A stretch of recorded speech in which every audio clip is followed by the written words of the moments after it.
This is part three of the presentation that I put together to try and help everybody have a more clear understanding of what we're trying to do. Of course, it's put on by the entity that I created to do all this, Stark Financial Group. It's called the Sovereign Seminar. This is part three. This is it's not the secured party process. All right, so this is this is basically the part where after you create certain remedies, put certain stuff on the record, you're creating your trust and you're getting your EIN numbers and stuff like that. Then you want to get your national passport. So I did I put all my stuff on the record, and then somebody told me that I didn't have to wait to get the national passport. So I basically all you have to have is your birth certificate, and then it has to be filled out in a way where you're not putting like all caps. You can't say your parents are citizens and so on.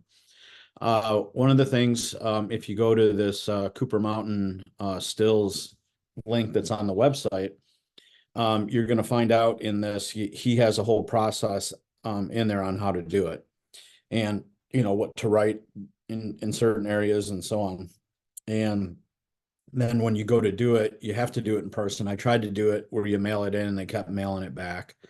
And so you have to do it in person, either the post office. I had to go to the courthouse and do it, and just make sure you don't give them any ID or anything like that. They literally they have to take this application. So they can't deny you because you don't have a driver's license or whatever. So for me, I've rescinded all my IDs and all my driver's license and everything. So I just went in there and said, hey, I lost my passport and I'm trying to get a new one, and here's all my paperwork and I don't have an ID. And eventually I talked him into it. And so that's kind of what you have to do as far as the passport goes. And with your birth certificate, that is enough information for them to give you a national passport. How it was explained to me is that because you were born in the Union, in any of the 50 states, you're born outside of the District of Columbia or the United States Corporation. So you're a foreigner and you are an enemy of the state per the Trading with the Enemy Act. So all you have to do is provide a birth certificate to prove that you weren't born in Washington, D.C. So that's how you do that's how you do that part. Once you get that done, and the reason why you have to do this next is because they won't let you do the SS5 correction without your national passport.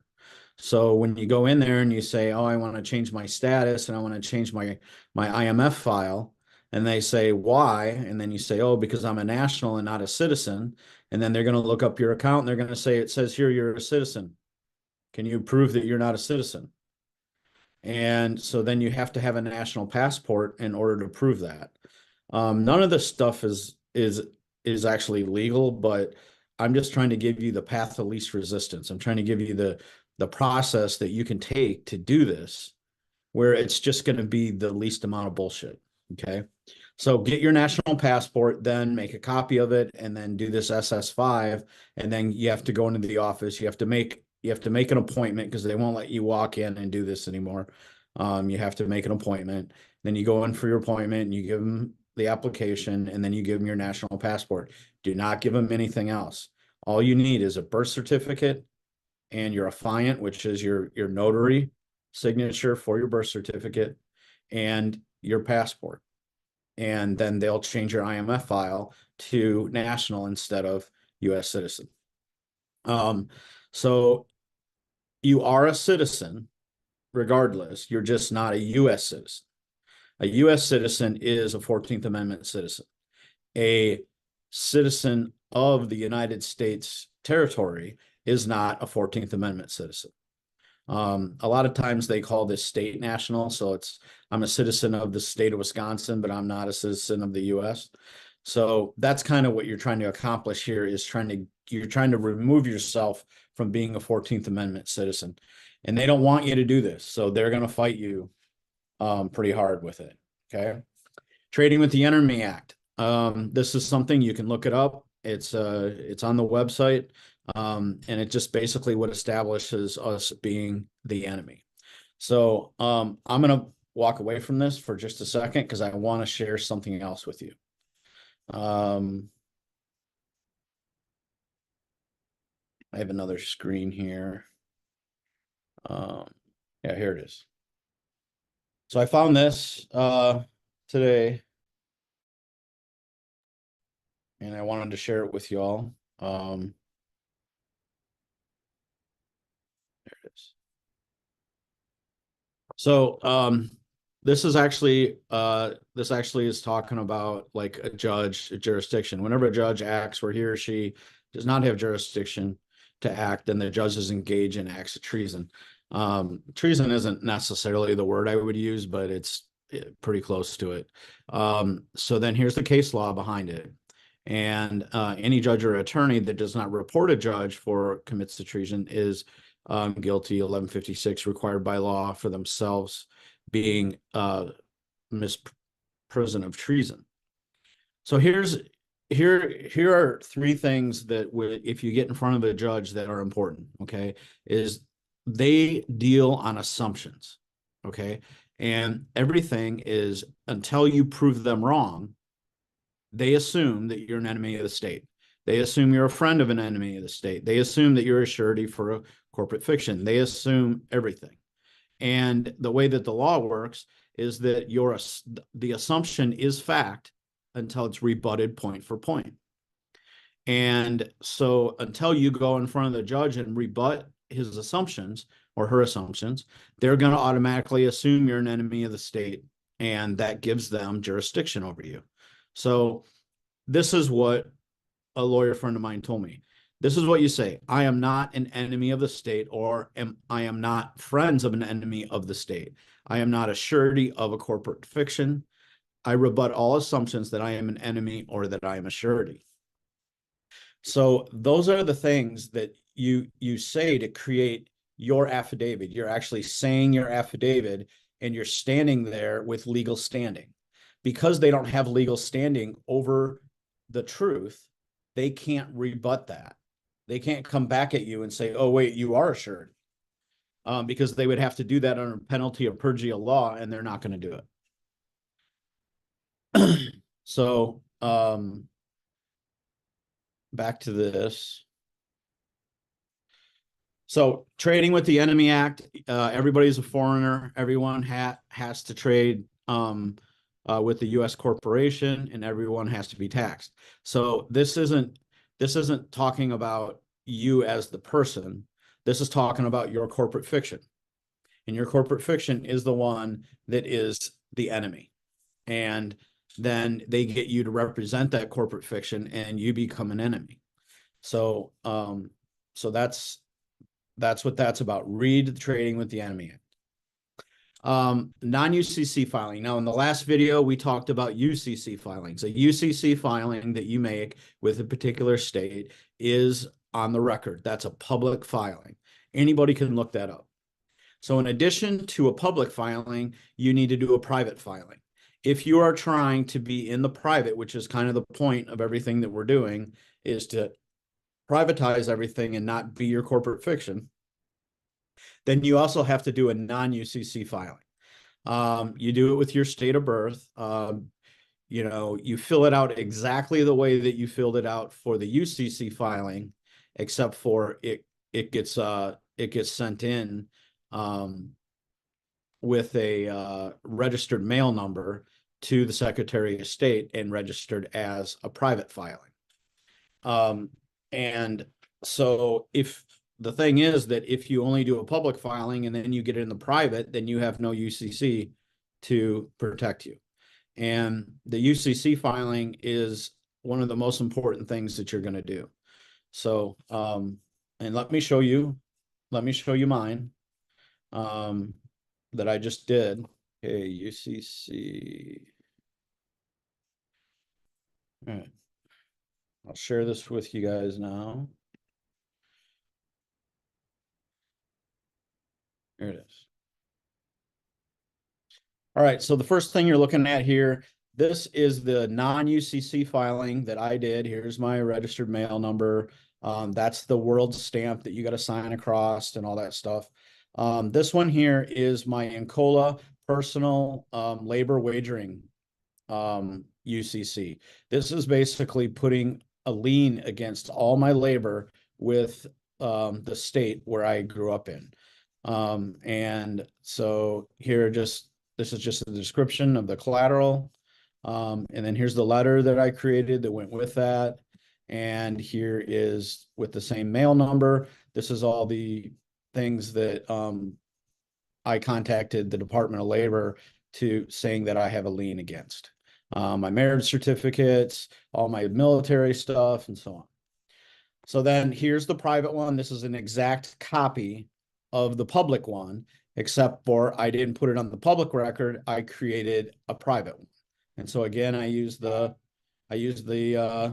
stamp and I signed across it. And then it's got all, all the same information that everything else has on it.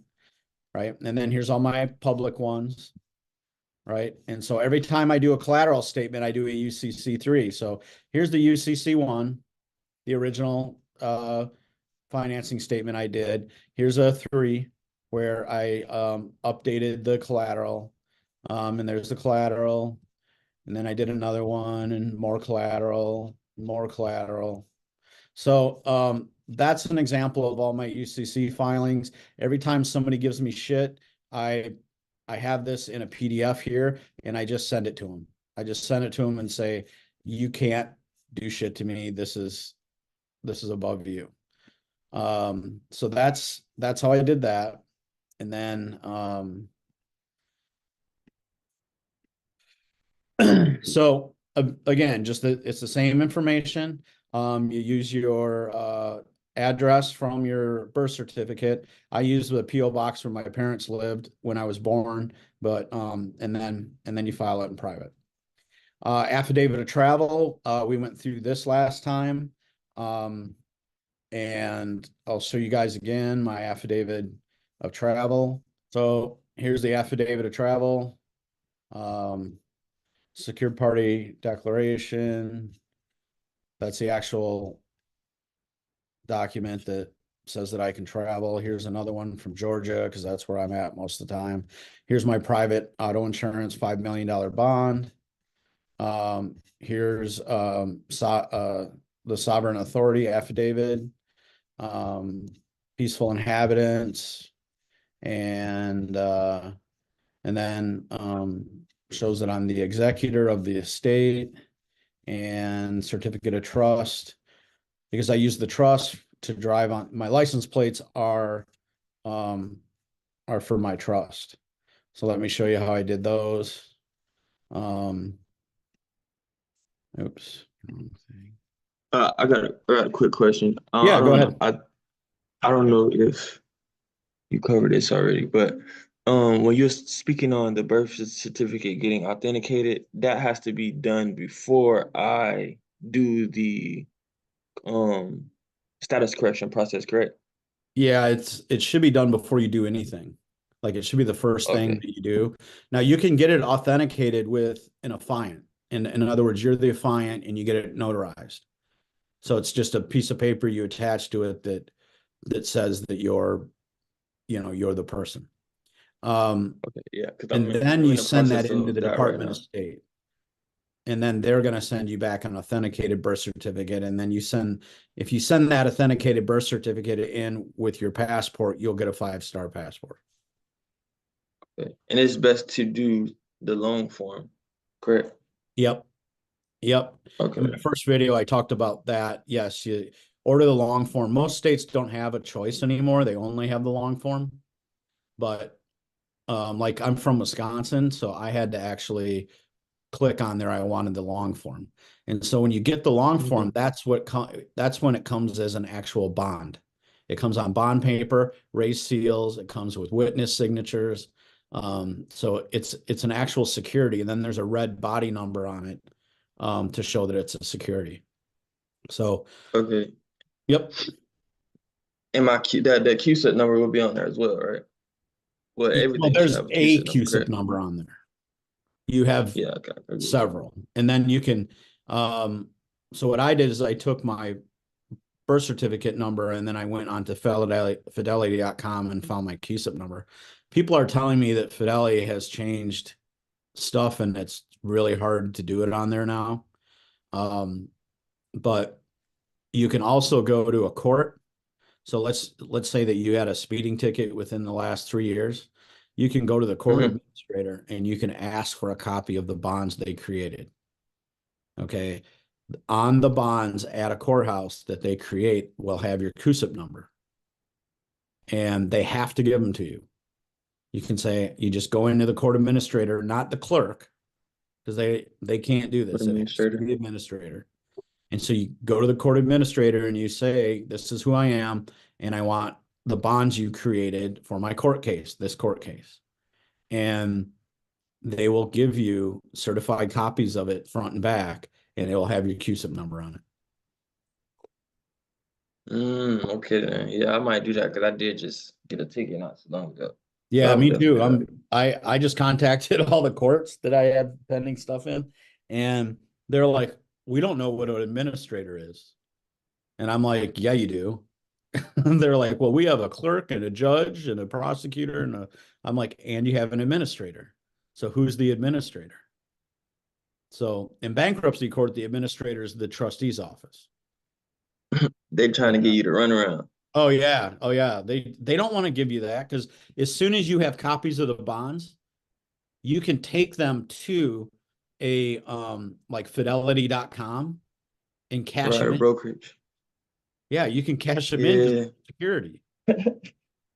And they don't want you to do that, right? Because they want to do that because as soon as if you don't claim them in 3 years, they cash them in.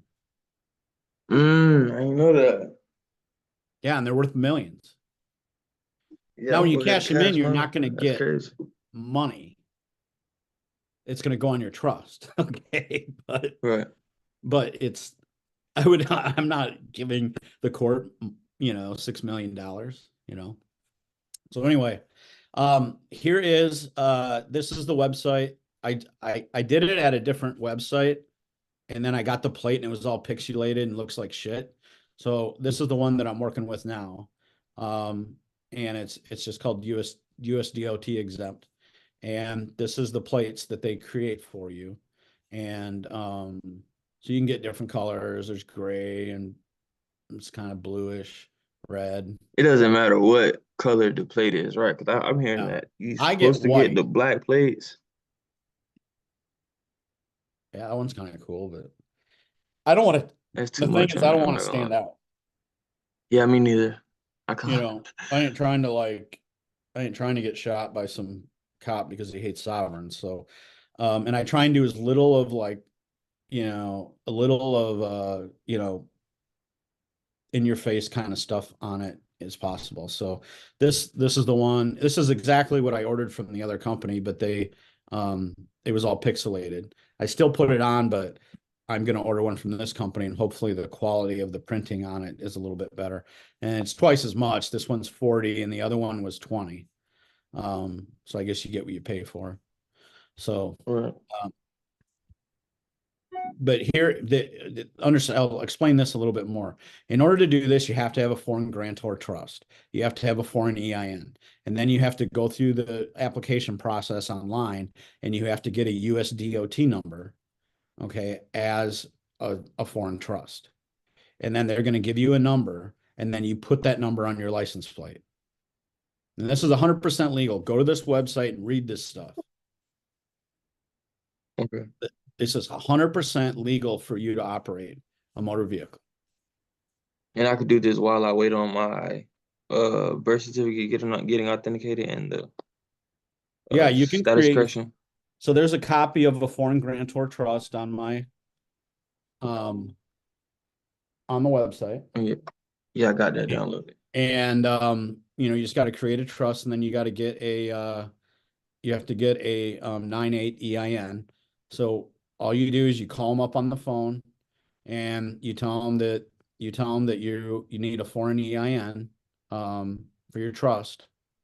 And then you tell them that when they ask you if you have an address, say, I don't have a US address. And they'll give you that 98 EIN right over the phone. Okay. And then you write it down, and that's what you use to do all this stuff. Just don't tell them you have an address, and when they ask you for a social security number, you tell them you don't have one. Okay. That's, who are you? Just, it doesn't matter what you say, but you want to use your actual all caps name as a trust. So, Okay. I need a trust, I need a foreign trust EIN. Oh, what's your trust name?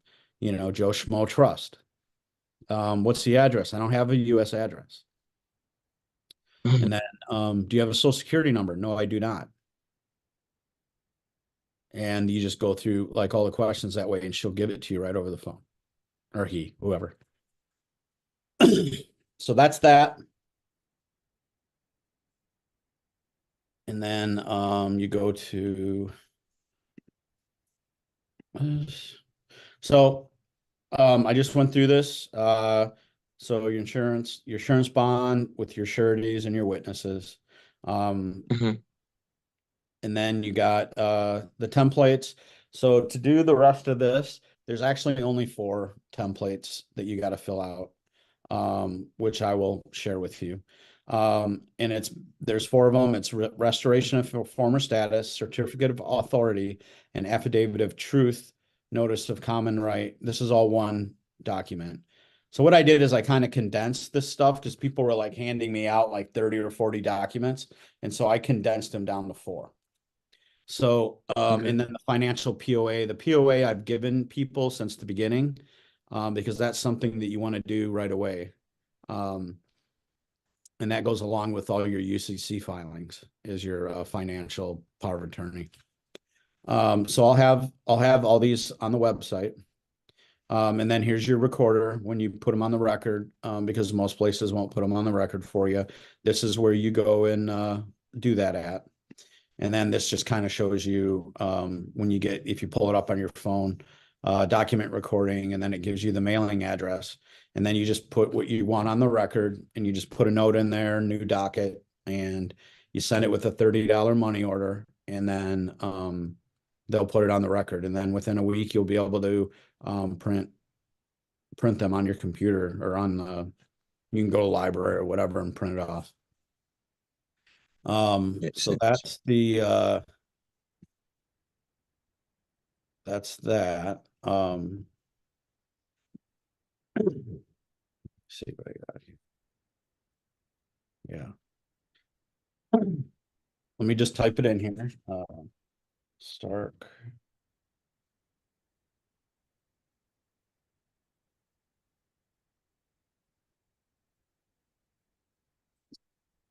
So that's the website. So now I will open it up to any questions. If there's anything you want to see or anything you want to know about, you can ask me questions about any of the processes that we've done so far. So go ahead. The only thing I got a question as of right now. The only thing I just needed to know was about my birth certificate, getting that done first before I even start doing anything. Where are Say you that from? again. I'm from Florida. Okay.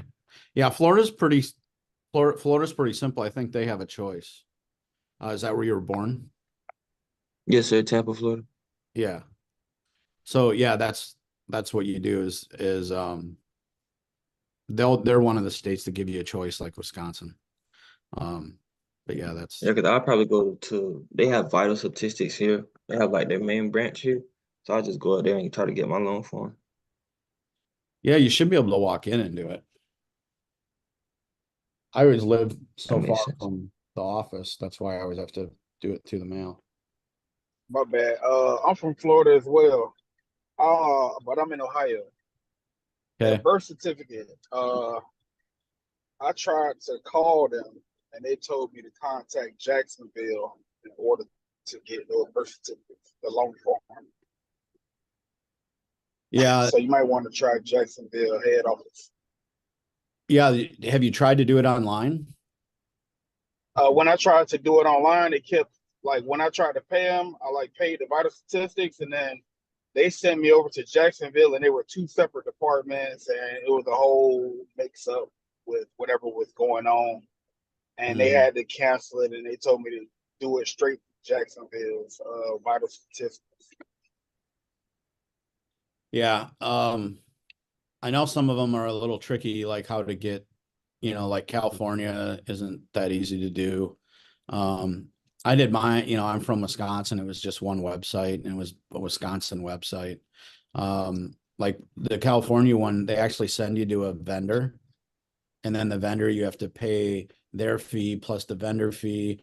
And it ends up being like $30 per birth certificate. I think I got like 4 or 5 copies of it, and it was like, I don't know, $30 or $40 in Wisconsin. So it can get kind of expensive. Um, but yeah, that might be what you have to do, or you might have to go to, I don't know, how far are you from Jacksonville? Shit, I'm what, 3 hours, 3.5 hours from Jacksonville? Yeah. It'd be I better mean, if it's you not did it that. online. Yeah, I just finished. It's not that far. And like I said, I could just walk into the vital statistics, feel they shit. Yeah, it's the big, like the birth certificate is the biggest part of this because it's what has all the power. And it, if you look up Minnesota Rule 220, it talks about why that's so important. And in Minnesota Rule 220, it says that all you have to do is be the affiant on a signature page, and that puts you in a situation where you are no longer the infant. And um, so because that's a rule in Minnesota, and because there are court cases to back that up, it's common law. And so, like, one of the most important things that you can do other than the UCC filing is to do that Minnesota Rule 220, which is become the affiant on a page attached to it. And then when you send it to get authenticated to the Department of State, what that basically does is it they're authenticating the fact that you're a foreigner. And so then when you send that in to get your status corrected, like here, let me explain to this a different way.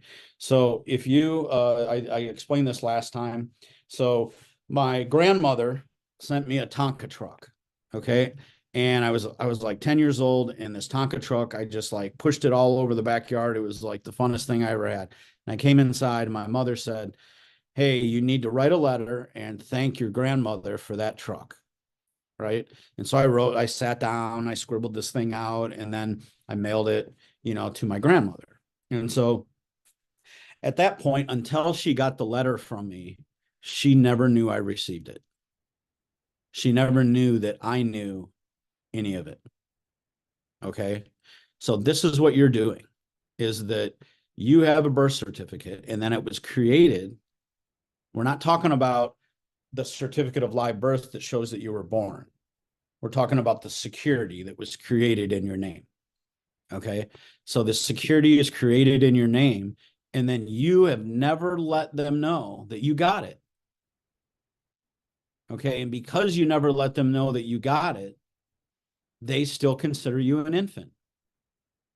So as soon as you send it in and you get it authenticated and you have that signature page that's notarized, that lets them know that you received it. And that makes you no longer an infant, and it makes you the executor of your estate. That's why we do the estate EIN, the personal banker EIN, and then the 9(8) EIN, is because that's the estate EIN shows that that corporation is dead and you are not the corporation. Okay. The personal banker shows that you can act as the trustee, and the um estate, personal bank. And then the 9(8) EIN allows you to operate and do business in America. And so this is why that's so important, is because you have to let them know what you're doing. And then once you do that and you create your foreign grantor trust, then there's a bunch of documents that you got to send in to the IRS, letting them know that this is a trust, that it's not some corporate fiction sitting around there getting sued. Okay. It's that your name is a trust and that you have a 9(8) EIN and it's a foreign grantor trust. And then you have to submit a 56 and a 56F, which is a notice of fiduciary relationship. So if you let them know that your personal bank or EIN is the fiduciary, okay, and then so all this stuff goes together, but you gotta, and it's not so much to do it in order, it's just that until you get all these steps done, you won't get remedy. You won't be able to do the things that you want to do with this, which is be free, act free, be able to go and, buy a car, or whatever, and not end up with $10 million in bonds on you. Even when I went in to get my passport, because I didn't have an ID, they made me sign an affidavit. Right. So of course I signed it because I'm not going to fight with them at the courthouse. But then I got home and then I rescissioned that. And then I sent them a letter saying, you don't have authority to create bonds in my name. So any bonds or securities that you have created, please forward them to me. And that's how I handled that. But that's what this is all about. This is what we're trying to get to, is where we have all the holes plugged in the sieve so that we aren't leaking money to everybody. I mean, it's just crazy that you go into court and they're trying to fine you $180 for a speeding ticket. And in 3 years, they get $6 million off you. So not only are you paying for a fine you shouldn't pay for, but they're also extorting your trust. So that's why we're doing this. That's wild. Yeah. So do that first, get your birth certificates, then get them notarized, and then send them in to get them authenticated. Everybody told me that it was going to take 6 months. They just called me yesterday. I got mine back in 2.5 weeks from the Department of State. Yeah, I don't want to take no 6 months. That's too long. Well, right. Yeah. So it doesn't take that long. So all that stuff, all the paperwork, all the links, all that stuff is on the website. So I'm going to add the stuff that I talked about today on there. And then I recorded this video, so I'm going to put that on there so that, if you guys got somebody else that needs this information, they can go on the website. It's only $9 a month to access all the information. And then, they can watch the videos. So sound good? Yeah, because I'm Anybody gonna have definitely more go back over questions? this one. What's So that? you said that birth certificate, just the birth certificate needs to get authenticated, not the certificate of live birth, correct? Right. The long form bond that was created in your name, that's what needs to be authenticated. Okay, that's the same? The long form is the certificate of live birth, correct? I'm just making So sure that I'm understanding that right. mine says, I'll just show you in case you haven't seen this one. Oh, wait, hold on. That's the Wisconsin one. It's a regular size paper. It's a thick bond paper. If you print it, it says void all over it. Because I did that on this side. I made a photocopy of it and it says void all over it. And then there's a red number at the bottom. You can see here. That's your bond No, I number. can't. Well, okay. No, some of them, they're on the back. Some of the bond numbers are on the back. Okay. But that's at the top here. It's got these numbers. One's called a state file number. The other one's a legacy file number. And so that stuff is important, but it's got these raised seals. There's 2 of them. And then there's signatures on it. There's signatures on the bottom. which is they are the witnesses, because this is a bond, right? And so when I So look, my birth certificate looks like that. It has the signatures and it has the seal on it, and it has the state file number on it. My birth certificate has that. right, so that's what you want. You want Okay. the one that it's thicker and it's bigger. I have let me show you. Let me show you what Wisconsin does if you don't get the lot. So this is the blown up version. It's actually like 3 times bigger than it's supposed to be. But this is what you get from the state. It's all handwritten. Right. That's It's the all live birth, handwritten. correct? Yeah, this one says original certificate of live birth. They See, both I say don't have that. the same thing. But this thing My here that's got the handwriting and all the crap on it, that's yeah, what was I don't have handwritten when you were that. born. Yeah, see, I don't have that form. I don't have the original. I have the birth certificate, the other Yeah, one this one. that you showed. I have Yeah, that one. Yeah. this is the only one that matters. Okay, that's what I have right there.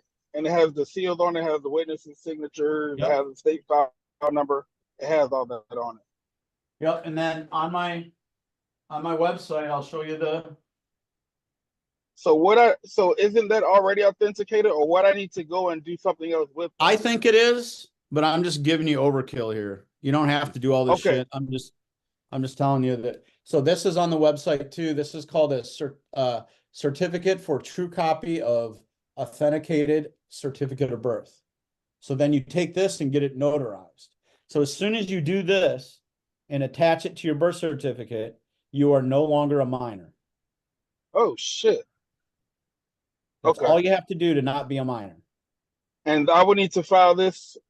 I'm from Florida, but could I file it here in Ohio and then send it to Florida as well, or go to Florida and file it there, or how Well, would I do so it? you don't have to file it. So what that does, Oh, that action of getting this done is creates you so that you're not a minor, right? And okay, then and then there's there's it's called a will and trust document that you put on that you file with probate. So once you do that, that establishes that you are the executor. okay, Okay. So gotcha, do this with the birth certificate, because that makes you not a minor, then send them in to get authenticated from the Department of State. Then they're going to send it back with their authentication on it. And then that's what you use to go get your national passport. gotcha, And then update your IMF file. Because that's what's important, is that you need your IMF file and your passport to say that you're a national. gotcha. And if you want to know why that is, read Minnesota Rule 220. And that explains it to you. That explains it to you how you handle your birth certificate so that you are no longer a minor. But then there's Could you say other that one more steps. time? It's Minnesota Okay, Rule 220. You can Google it and it'll come right up. okay, And then gotcha, that explains to you why you're authenticating your birth certificate, because that's what makes you not a minor anymore. So once you're not a minor, then you're not a ward of the state. In other words, you're not being taken care of by the state, so they're no longer your trustee. gotcha, That's when you become the executor. So then you get your estate EIN for that.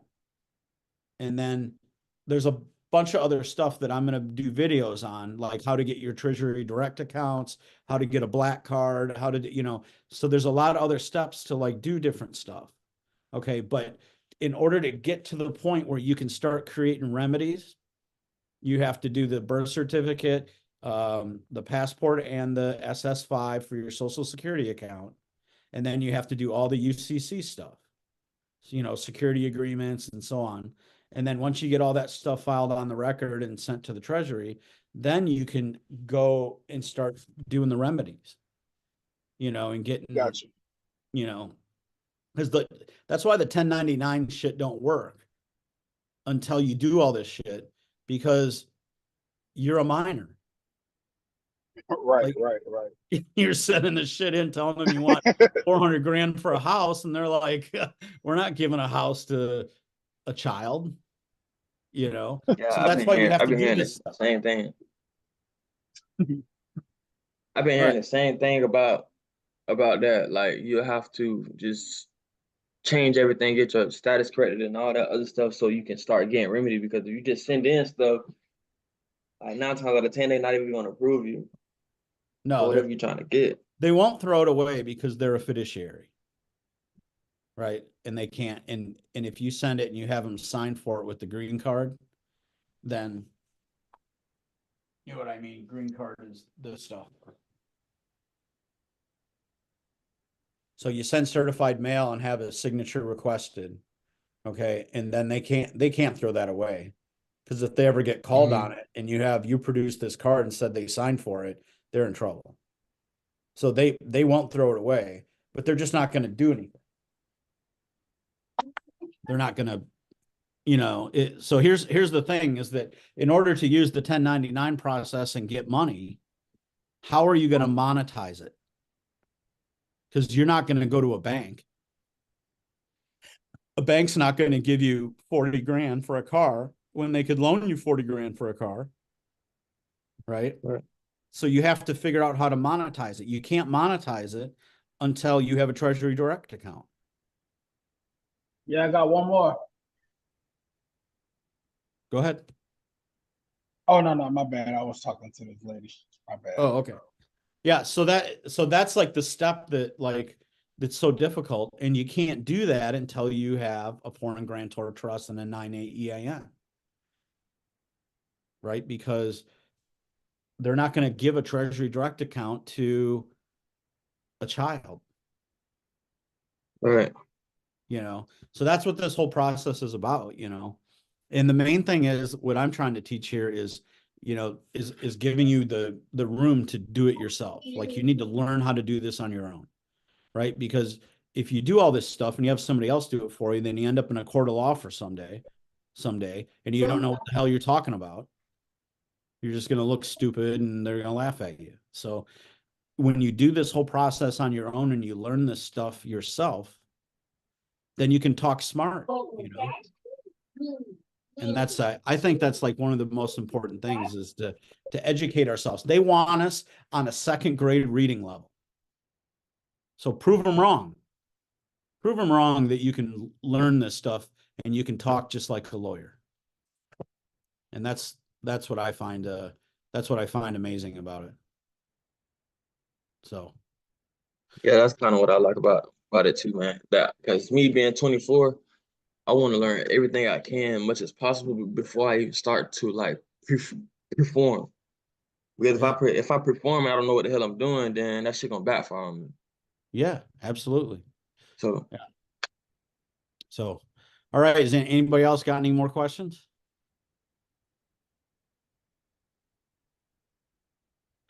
All right, cool. Well, thank you. Thank you for coming. And again, I'm going to put all this stuff on the website. And if you have any questions, you can email me and I'll put it down here so you got it. hey, I thank you for sharing this moment and knowledge with us. I'm gonna definitely get on that birth certificate right away if I can start. All right, so there's my email in there. You got the website. If you need anything else, just reach out to me, okay? All righty. Thank you. Have a great day. Thank you, sir. You too. Yep.